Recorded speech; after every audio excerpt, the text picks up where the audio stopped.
Hello and welcome to Jump Point Monkeys Episode 3. I'm your host, Ghost. And apparently I'm the only host today, No, no, because no, no, no, neither of no. the other ones want to talk. No, And no, I that am ain't happening. Godric. Welcome, guys. This is Vadran, your wonderful, wonderful co-host. Great to have you here. So, anything to say before we get started? Mm, it's been a long week. Yeah, tell me about it. Godric, how's your week been? Not too bad. Not, yeah, overall pretty good. Been pretty busy playing the new 1.3 patch PTU. Um, and I definitely have to say I really like what I'm seeing so far, at least as far as Arena Commander goes, at least as far as flying goes. Okay. Not sure I'm too happy with some of the developments in the social module. We can talk about that a little bit later. So let's go ahead and get the show started, fellas. First off, I'd like to actually thank everybody that's listening, and thank everybody that's planning on listening at a later moment. For all the YouTubers out there, I appreciate you. So the first thing I'd like to cover is the fact that everybody got a reimbursement of some UEC.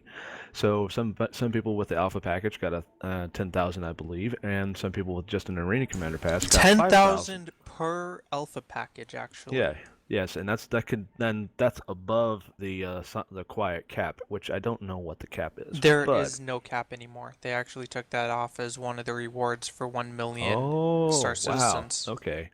So maybe we can actually get those Voyager Direct reimbursements too soon. Right now, what did you spend your 5,000 or 10,000 on? Let us know in the comments. I know I bought myself a really cool goldfish tank because I actually like the damn thing. So, Ghost Godric, what'd you guys buy? Did you just hold on to it? Absolutely nothing. I I've figured already that. got what I want, which is an awesome little liquor cabinet that I won by making a haiku. Okay. Any plans to spend yours, Godric, or are you just gonna pocket it? You know, right now I'm just going to pocket it. I have spent so much UEC already. If Hey man, anything, I might buy myself a buggy so I can drive around. Go murder people. yes, vengeance of Godric is going to be soon upon you all. Look out. All right, so another little thing, little celebration. We just got one great thing. We've already hit that million mark. We also have 20,000 extra members since the 1 million. So, maybe reason to celebrate, guys. 20K members right off of the million.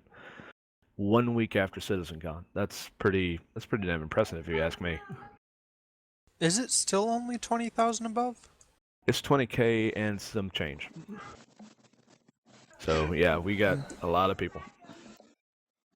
That's pretty It impressive, is though. I mean, actually for now, just for, it's for 21,000.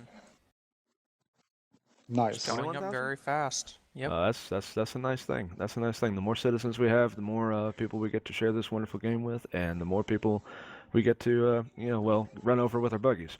Uh, okay, so basically, I'm assuming that we don't have a UEC cap anymore, so I'm guessing the sky's the limit on how much you can actually get for the UEC currency. Moving right along we're going to discuss briefly the patch 1.3. I'm going to go and read a little quote from you. I'm going to give you a little bit of insight to what's going on with some of the weapons and some of the armor systems. So, for all you kids listening out there that love energy-based weapons, you're going to love this. All energy-based weapons have received a massive boost to velocity. It's in the range of 2,000 meters a second speed versus the Mantis ballistic speed of 800 milliseconds. That means that the energy weapons are going to be far more accurate, and it's basically kind of like I would want to say, laser rifle, pow pow. It's incredibly, incredibly fast. CIG quoted as saying, "Our philosophy here is that the energy weapons do no damage until shields are down. Absolutely none. It takes more hits by energy weapons to do real damage, and accuracy is thus more important than ballistic weapons have received a corresponding buff to their potential damage so that they can potentially hit targets that are further away. Anybody want to weigh in on that? So basically, what that tells me is ballistic weapons are going to be far more effective against things like hornets, whereas energy weapons will be much more effective against any kind of agile ship. If you've got a hornet versus a saber, you're probably going to want the saber to have ballistics if you're only going up against that hornet, whereas on the other hand, you're going to want the hornet to be using energy weapons. The saber, even though it's got good shields, does not have very much armor. Mm-hmm. And the hornet, as you know, has good shields and good armor. The Hornet is essentially a floating tank, so let's see.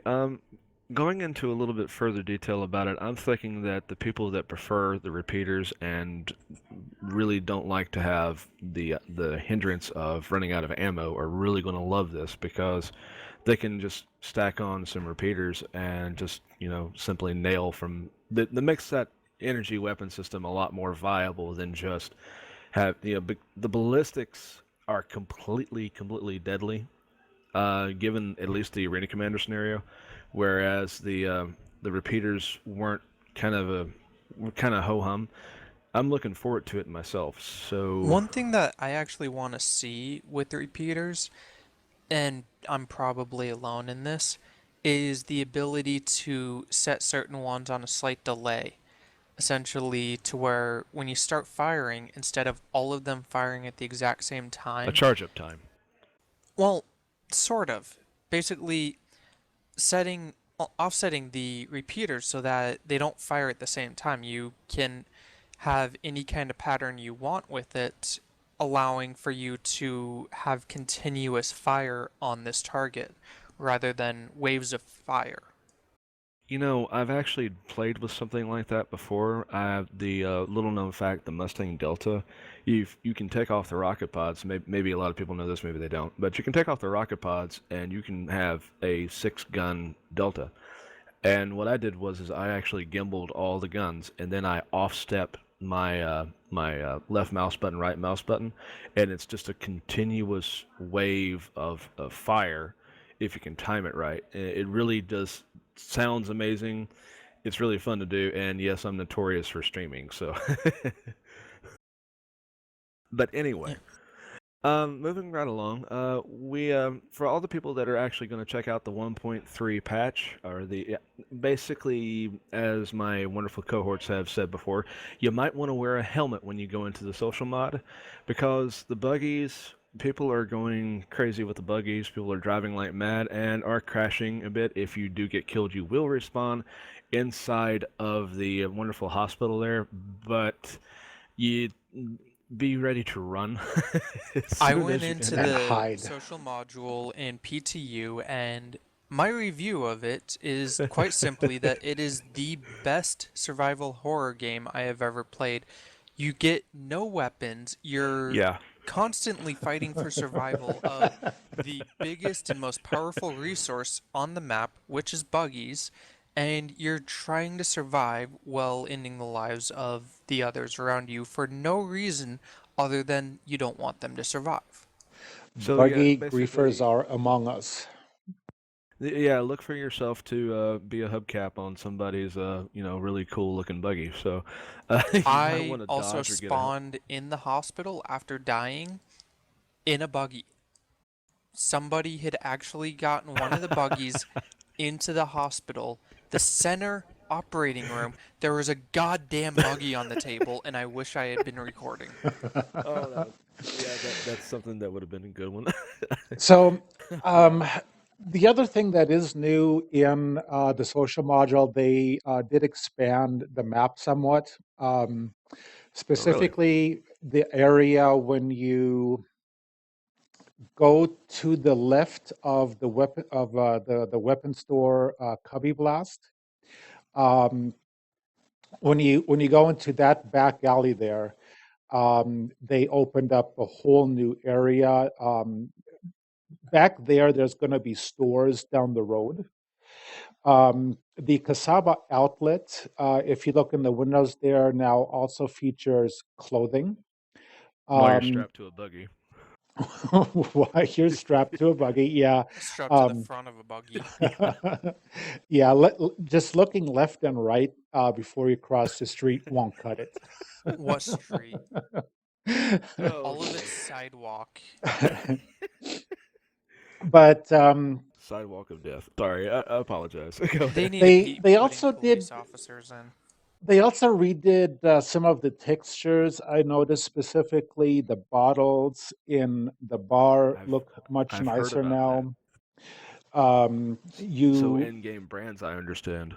Yes, exactly, exactly. I can't remember any of them off the top of my head right now, but they definitely fixed that. A lot of people were talking about that.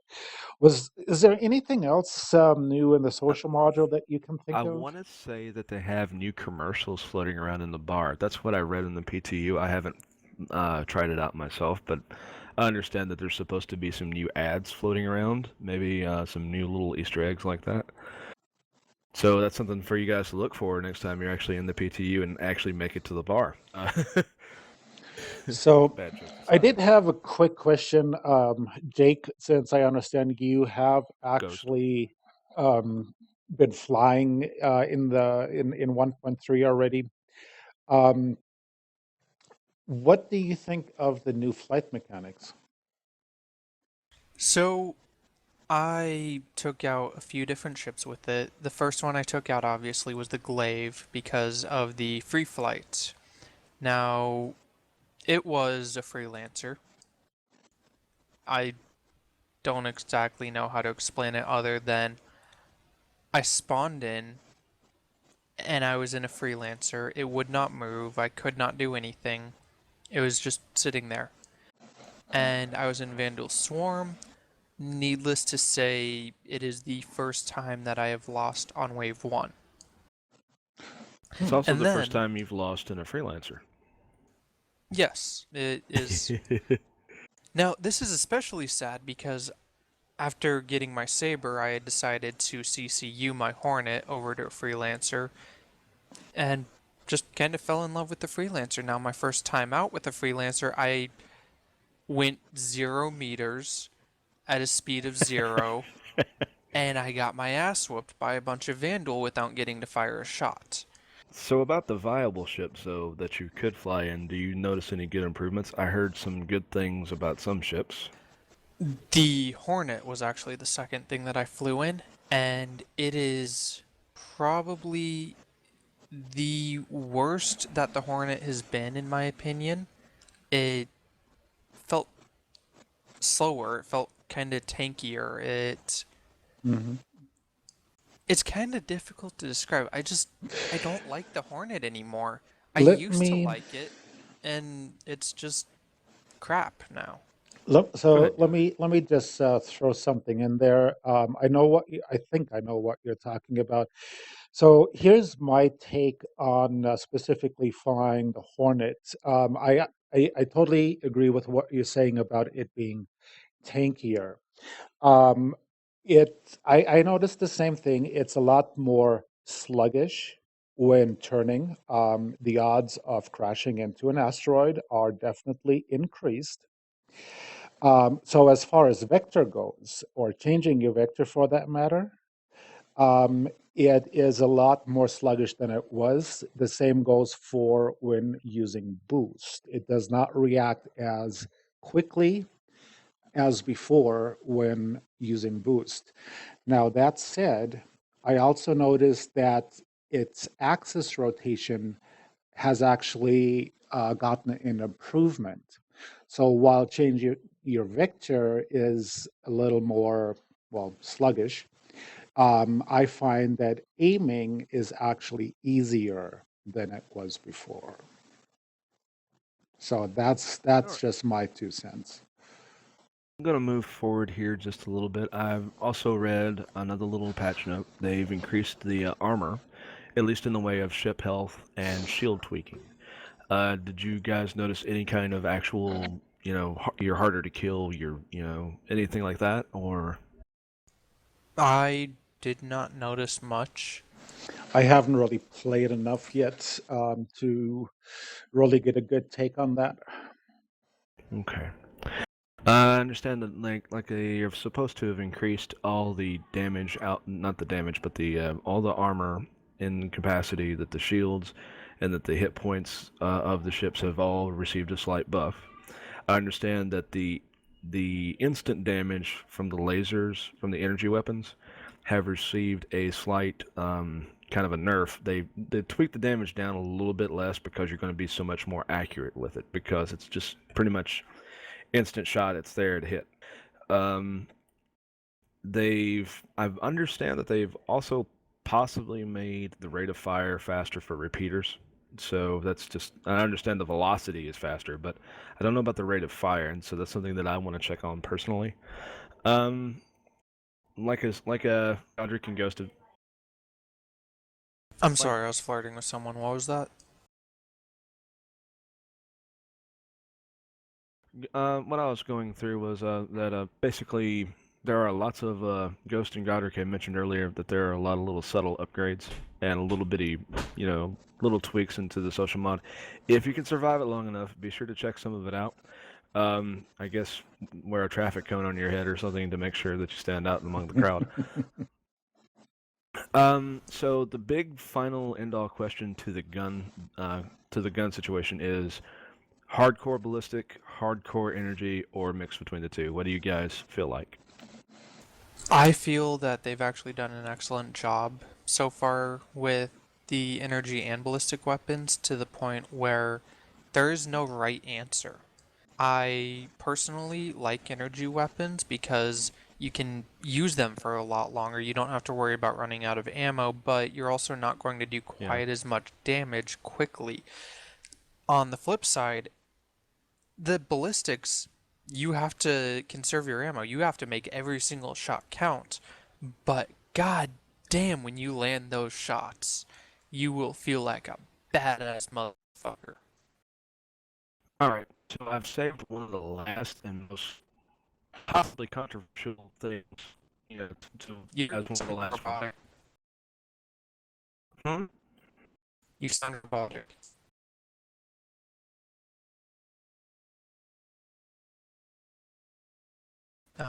Let's continue, Yeah. I guess. Give me just a second. Okay, sorry about this, guys. It's technical difficulties. We will be fixed momentarily. It's fine. Am I still that way? Nope, you're No, good now. you're good. Okay. I just wanted to go ahead and save one of these. This is one of the last, one of the few last points. We got 2 or 3 more things left.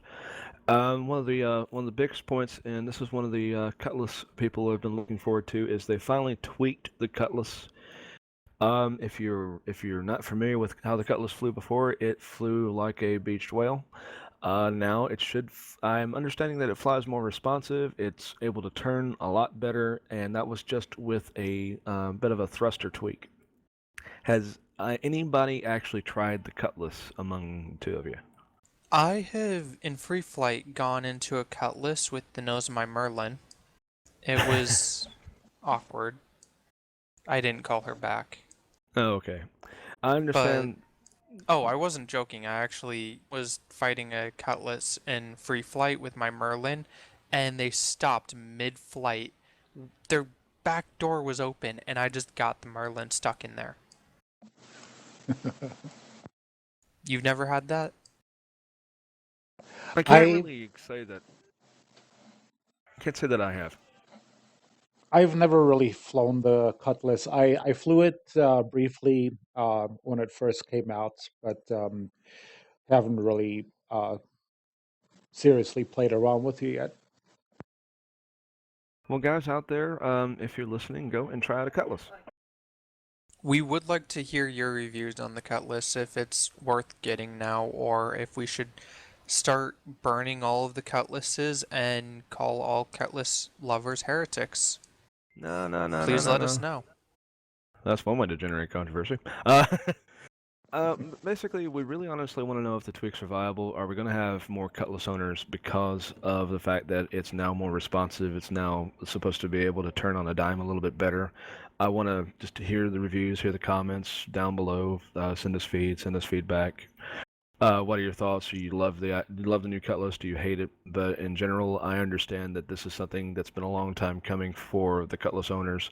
They have really endured a long time trying to get their updates, and so it's kind of a big shout out to all those guys out there. All right, so today's theory crafting question is this is a fun one, okay? Why does the Mustang Delta and the Super Hornet come with jump engines, and when all their other variant ships do not? Um, I have my own personal opinion, and I will save this for last. Ghost and Godric, if you want to go ahead and weigh in, why do two carrier specific ships need jump engines? So, Ghost, you want to go first? So both of these are specifically combat vehicles. They are designed to go in, start fighting, and come out again. I personally believe that they are significantly more effective with jump drives because these ships can get through the small jump points that a lot of ships can't. This means that should you need to attack a system, that it would take your Idris 11 jumps to get to, whereas your Deltas and your Super Hornets can get there in just one jump. You can send all of them off and do that shit while your Idris tries to plot a course. You could defend a spot. You can chase people through jump points. There's lots and lots of things that you can do with this, whereas Mm-hmm. all of the other variants are not necessarily designed to be combat variant. Well, they're not combat ships. The Hornet C is technically a little civilian ship. It's a transport ship. It's not designed to go head to head with combat ships. It's not designed to be based off of an Idris carrier. It's designed to get one civilian from point A to point B with their belongings. Now, I understand that the civilian, the F-7C, was actually built around the F-7A, whereas what I'm getting at is that it's still a carrier-based ship, even though it is actually civilian model. Is that correct? That's my understanding as It's well, correct? partially correct. Okay. So it's based off of the same frame as the military variant. However, it is significantly reduced in its capabilities. Obviously, it doesn't have any of the mil spec stuff, and it has cargo, which, from what I've been told, you can also put a jump engine onto the civilian one. It just doesn't come standard. Okay. It's not meant for long range, but it's also not meant for, well, it's, even though it's designed for carriers, it's not useful on a carrier. Okay. Godric, do In you want to weigh in on that contrast, question? well, yeah, I mean, I'm not quite sure about the whole jump engine thing. There's been a few discussions on that lately, and some people seem to be under the impression that pretty much all of the ships will come stock with a jump engine. That's something that I'm still trying to get clarification on. The Super Hornet does come with a jump engine. Um, So the thing about that is, I believe that most ships are going to be able to have a jump engine, but a lot of them will not come stock with a jump engine. When you I really agree. think about it, there's so much that you can do in just one well, in one solar system, that you'll easily be able to afford a jump engine pretty quickly if you're doing missions and saving up. Which it makes sense to, it's almost like a starting area. You're doing missions in this point until you can afford to get that jump engine and move on to the next area. The okay, so to throw my answer at that question, Basically, you're looking at the Idris, the Pegasus, the Javelins, and the Bengals. All those are carriers to some capacity, and what you're looking at with the Super Hornet and possibly the Javelin is not a carrier. it's well, it might actually have a docking bay, but what It my only point is, has, I believe it may my have docking bays. Oh, not bays, but docking ports, and it has one landing pad. It well, is not a carrier. well, going forward though, what I'm getting at is that these larger ships are going to need that support. So before a Bengal were to try and transit across the jump gate, it would send out the Super Hornets to go and secure a perimeter. Whereas the Super Hornets go in first, they verify yay or nay, it's safe, it's not safe, and so forth. Then the Bengal goes through the port. While the Super Hornets are still flying the perimeter, the basically the Bengal traverses the jump point and actually lands. Then it actually goes in and it pulls in all the Super Hornets and the Mustang Deltas. The Mustang Deltas acting as stealth sleeper ships, just chilling out in the background. From then on out, looking at the variants, the way that the variants can work, you can then turn around and let out the Sabers and let out the Hornet Ghost, and those act as a perimeter, extending the radar further out. So just using the stock variants alone, you have a lot of play in how some of these ships can work. Um, from that, that's basically my answer to the question: why do some of the ships come stock and standard with a jump engine while some of the others seem to not have it? The reason being is because they're already outfitted right out the gate to go and support the ships that they're actually going to be running with.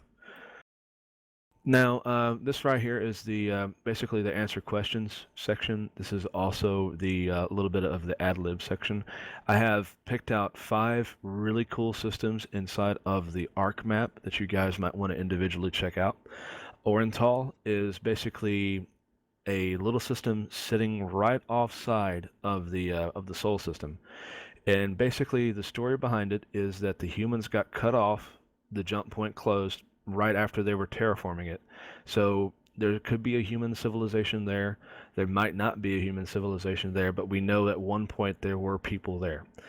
Another cool system to check out is the Caliban system, and basically this is where the Vandal was. This was the last place a Vandal kingship was seen in UEE space.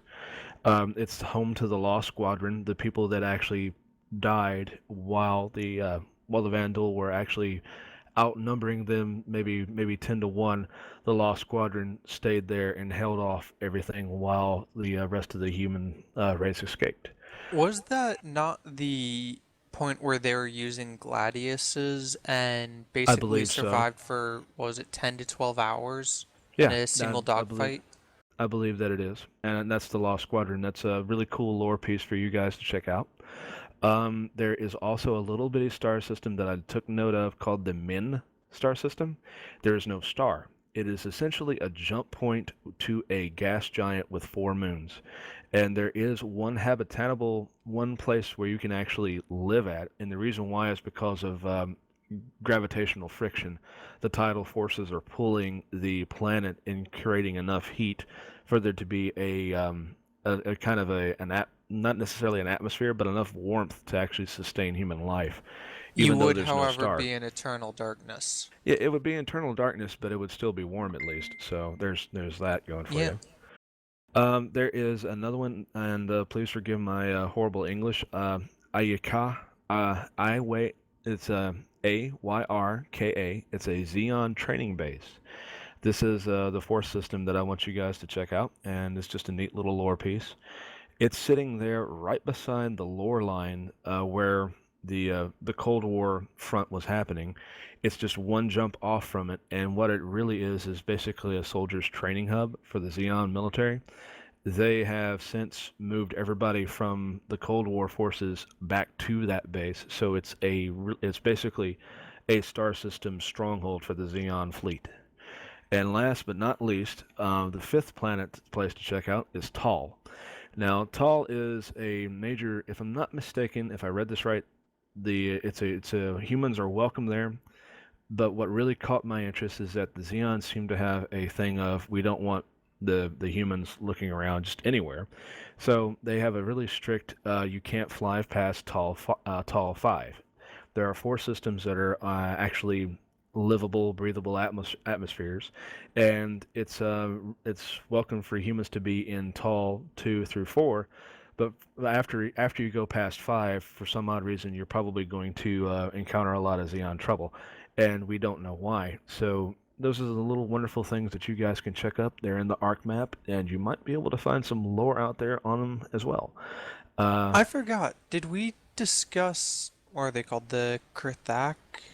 We have not discussed those yet, and there's been numerous theories. My own personal theory is that there was a UEE life ship that before they were ever the UEE, there's a pilgrimage of humans that left the Earth in Star Citizen lore. About I would want to place it at around 2400, and they apparently they all went into a sleep. They didn't know about jump points then, so they thought that they were just all going to have to hibernate, and so they all went to sleep, and then they apparently went through a jump point, and apparently they exploded somewhere. Well, the problem is did the ship get destroyed? We don't know. We know that the ship was destroyed, but we do not know if they survived. And so I've often wondered if that was possibly the Vanduul. Maybe their philosophy was so against humanity that they actually would treat the humans as their permanent enemies, like these are the people that did horrible things to us. That's one possibility, although I really doubt it. The Kurthak could also be the human race, and the Xeon do not want to fight a war on 2 fronts, so they would actually say, well, we're not going to want these guys to meet the other guys. That theory is debunked though because supposedly the Kurthak and the Xeon have been fighting this war for a millennia, so it's kind of stretching thin on that theory. But yeah, it's essentially those are some nice little star systems for you guys to take a look at. And we got any questions right now? Well, I don't think so. Oh, that's perfectly fine. What are you planning? Personally, Go ahead. for the life ship, I get the feeling that they are not a current race that we know about, but rather a stranded section of humans. They'll probably still be human. Well, they'll look like humans when we do finally see them. It will either be something that's discovered by a player, maybe a new jump point that leads to this place, or even an entirely new expansion pack for the game later on. But I do not believe that they are any currently announced races. Let me throw a curveball onto that though. The Xeon are able to talk loosely, albeit hesitantly, to the Vanduul, and the Banu are able to trade with the Vanduul. And at one point, I'm pretty sure the Terravan were able to talk with the Vanduul. So the Vanduul absolutely hate humanity for a reason. Now, that reason could be that those people actually prospered and they went into a giant war with the Vanduul. Maybe they wound up on the same planet together, and maybe the other humans were responsible for a great tragedy or a great loss. Or maybe there was some sort of other situation that happened, but for some odd reason, Or the maybe the Vanduul. life ship somehow crashed into their home planet, blowing it up and forcing all of the Vandal to live off of kingships. That's a possibility as well, because we just simply don't know. But for some odd reason, the Vanduul absolutely hate humanity. But that's the thing, is I do not believe that the life ship led to any of the currently established races. I And can. what you're saying, what you're claiming, if they were to have been interacting with the Vanduul, they're still not one of the established races. They're something that we'll find out about later that will still be human. I believe that you're right, and I want to believe that you're right. Not to Um, mention, if they were, well, most likely they're either dead or stranded away from everybody. They could even be on the other side of Vandal space. But the point is, that they can't possibly be the Vandal. They can't possibly be the Xion's enemy, the Kurthok. Because if they were the Vandal, then we would have some Vandal that don't want to fight us because we're their ancestors. If they were the Kurthok, then the Xion would be fighting us because they would absolutely hate us because we're dicks. Well, the idea that comes to my mind, though, is that there's some sort of connection possibly between the two.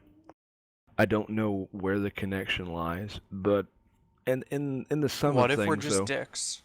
well, that's always a probable, but I w- mean, what if the first person to run into the Vandal went over, killed them, smacked them around a bit, well, I mean that's teabagged them, consistent. and just pissed them off? That's consistent with what we almost did to the Banu. I mean, in all honesty, the person that made the Croshaw system, the first thing that they saw was a Banu ship, and he actually opened fire on it. Um, the Who's to thing that say that somebody didn't do that to the Vandal? Well, here's the point that I'm wanting to try and make, though. There, on if you took a human being, like a family, or a set of 1,000 people, and you were to enclose them into a dome on the moon, you would essentially have a race that would, after about 20 generations, you would be a lot taller. If the dome does not have any kind of UV filter, it would mean that you're incredibly dark skinned. And die Um, of radiation. you'd live a lot shorter lifespan. But the point of what I'm saying is that you would essentially become a different. It would be almost like you were a different species altogether. And eventually, after a while, you might actually start developing things that would actually separate you as a species at that point. The Actually, I have a theory of my own. What Fire if away. that guy that shot at the Banu, that Banu went off and told the Vandal, his trading buddies, these guys just shot at me. And the Vandal are very pissy people. So they decided, okay, fuck them. Because I can tell you so many times in Arma, playing Wasteland and, what's it called? Exiled mod. There will be times where one of my friends will come over to me and be like, hey, this group shot at me. And I'll go and I will completely fuck their shit. I don't care that they've never done anything to me. They did something to my friends, and I will not stand for that, even after my friends have made up with them. The You, Yeah, I can see that. maybe I'm the Vandal. See, there you go. In all honesty, though, we don't know about the alien races too much at this point. What we do know is that the 1.3 patch is coming out soon, and I'm looking forward to it. And looking forward to being run over by a buggy, I think. Yep, and as E. Davies said, he, that maybe this makes the Vandal and Banu tight. We do know that they are trading partners, and Yep. in my experience, it's good to be close with your trading partners. We know So, that the Xeon actually have a very tolerable existence with them. They don't like each other, and the Vandal actually have attacked Xeon places, but they don't actually openly go to war with them for some odd reason. we do actually need to move on from this topic. We can come back to it in a later episode. So, if you guys are interested in learning more about this topic or having us discuss it, just let us know on the group page. In fact, I'll even link that. But on to the next topic. So, one of the things that I've been wanting to cover for a minute is actually the Hades system. The Hades system is a derelict system that is surrounded by potentially super science alien technology, but the funnier thing about it is supposedly it's haunted. And I was wanting to actually discuss what you guys think the possibilities are of said haunting. Rogue AI. Hmm. I mean, think about it. The most logical scientific explanation for a haunting is a rogue AI that has some capability to infect technology. I mean, the most common things for hauntings are seeing shadows, flickering lights, things moving around on their own, all things that can be done by a rogue AI that can infect technology. And there's all kinds of ways for it to be able to do such things, like jumping off, being able to connect things from any kind of signal, radio, UV signals, even from scanners. Supposedly, the fourth planet in the system is actually shattered by a massive weapon that split the planet in half. So that's another little A interesting piece about weapon it. that powerful would need something to control it. I mean, you're talking about countless variables, all kinds of heating and cooling systems, power regulation. You would need something that could manage all of that in real time far faster than even thousands of people in AI. I know myself, I've been planning to And actually go to the system and check it out if there's any kind of a landing point or any kind of an area. That would probably be the one of the few times I would be more sciencey than piratey, probably. yeah, not to mention, what would you do if you were forced to destroy a planet and kill off possibly billions of life forms? I'd get their social security numbers first. You would probably go insane from it. Eh, And AI, they if it has the capability to think, but it's still being forced to do these things, it's gonna drive it insane that it had to be pushed through all of that, and it's probably going to cause the AI to go rogue. My point being is that the haunting could simply be a super advanced rogue AI. It could even be operating out of a derelict ship that the weapon was originally based out of. And it's basically just defending itself. It's decided that it has done so much damage to this place that it now needs to protect it from further damage. all right. Well, guys, I believe that is all the time we've got. We might have another question or Actually, two. I do have one thing that I need to discuss before we wrap things up. Okay, go ahead. As many of you know, I am planning on doing a spin off show called Captain's Cabin. It will also be a part of Jump Point Monkeys. We haven't entirely discussed how we're going to be doing it, but the gist of it is that I will be interviewing the leaders of various organizations, figure out how these organizations work, essentially give free advertising to these orgs, and also allow people to figure out what kind of org they want to join, figure out as much information as they can about certain orgs before committing to them. And any support that we can get in making this a reality would be greatly appreciated.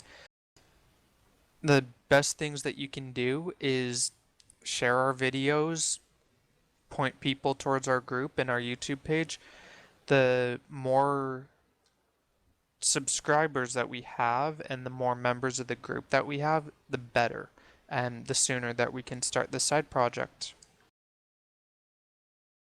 Okay. Any closing arguments, Godric? You got anything? No, not really. Okay. Well, guys, it's been a wonderful pleasure talking with you tonight, and we will see you next Monday.